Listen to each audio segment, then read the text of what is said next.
Сәлем достар, бүгін сіздермен ағылшын тілінде кездесетін мақал мәтелдермен таныс боламыз. Біріншісі бізде where there is will, there is way. Яғни сенде ниет болса, талап болса, оны істейтін жолды да таба аласың деген сияқты. Осындай мағынада қолданылып тұр. Екіншісі бізде out of sight, out of mind. Яғни көзден кетсе, көңілден де кетеді деген қазақша баламасы бар. Бұл мақал мәтелдің бізде.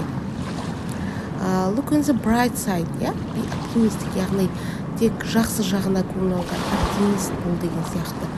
Өміріңді жақсы жаққа өзгерт деген мағынада. Don't make mountain out of molehill, яғни түйме дейді, түйеде етпе деген сияқты. Don't make a big fuss over something. A new broom sweeps clean, яғни мысалы жаңа орынға, жаңа жұмысқа келген бастықтан болмаса жұмыс істейтін адамдардың талпынысы көп болады ғой, соған байланысты қолданылған. Don't judge a book by its cover, яғни сен жылтырағанның барлығы алтын емес деген сияқты. Сыртына қарап баға беруге болмайды ешкімге. Two heads are better than one, яғни бір бастан екі бас жақсы, ақылдасқанға, кеңескенге деген мағынада.